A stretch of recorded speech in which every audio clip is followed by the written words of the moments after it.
બનાસકાંઠા જિલ્લામાં પશુપાલકો ચિંતામાં મુકાયા છે, જેનું કારણ છે પશુઓમાં લંપી વાયરસના લક્ષણો દેખાવા।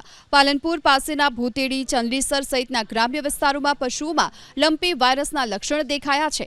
2 વર્ષ પહેલા લંપી વાયરસથી બનાસકાંઠામાં હજારો પશુઓના મોત થયા હતા। પશુપાલકોની માંગ છે કે પશુપાલન વિભાગ આ રોગને અટકાવવા માટે ઝડપથી પગલાં ભરે। આ તરફ પશુપાલન વિભાગના અધિકારીઓનું કહેવું છે ચોમાસામાં જીવાતને લઈ રોગની સંભાવના વધારે છે। પશુપાલન વિભાગ તરફથી સર્વે કરવામાં આવી રહ્યો છે અને પશુપાલકોને પણ સતર્કતા રાખવા અપીલ કરાઈ।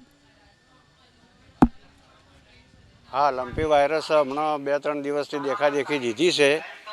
જે અમારા ગામ ભૂતેડી ગામમાં પણ 1-2 ખેડૂતોને તો લંપી વાયરસનો અસર થઈ છે।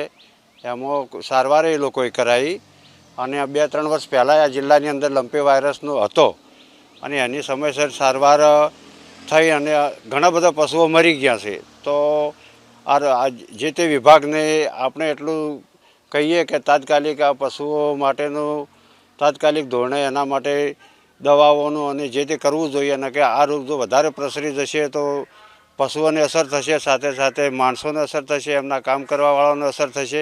એટલે મેં ડૉક્ટરની વિઝિટ કરાવી હતી। એટલે ડૉક્ટરે વિઝિટ પણ કરી અને ડૉક્ટરનું કહેવાનું એવું થયું કે એને લંપીના લક્ષણો દેખાય છે।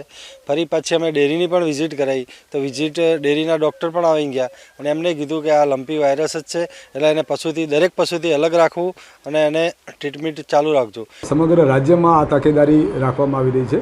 અત્યારે ચોમાસું હોવાના લીધે અત્યારે આ રોગ ફેલાવાની સંભાવનાઓ જે જીવાતના ઉપદ્રવ વધારે હોય છે એટલે વધારે રહેતી હોય છે અને આ વિષાણુજન્ય રોગ છે એટલે અસરગ્રસ્ત પશુમાંથી માખી, મચ્છર, જૂ ઇત્યાદિ દ્વારા બીજા પશુમાં ફેલાતો હોય છે અને ચોમાસામાં આ જીવાત વધારે હોય છે એટલે અત્યારે સંભાવનાઓ વધારે હોય છે અને અત્યારે આપણા જિલ્લામાં મોટાભાગે 10.5 લાખ જેટલા પશુઓનું રસીકરણ થઈ ગયું છે અને અમારા વિભાગ સર્વે પણ કરી રહ્યો છે અને પશુપાલકોને પણ એવી વિનંતી કરીએ છીએ કે આપના ધ્યાનમાં ક્યાંય કોઈપણ પ્રકારનો કેસ આવે તો સતર્કતા રાખી માખી, મચ્છર, જૂ ઇત્યાદિ જીવાતનો ઉપદ્રવ કંટ્રોલ કરી અને નજીકના પશુ દવાખાનાને જાણ કરવાનું રાખશો।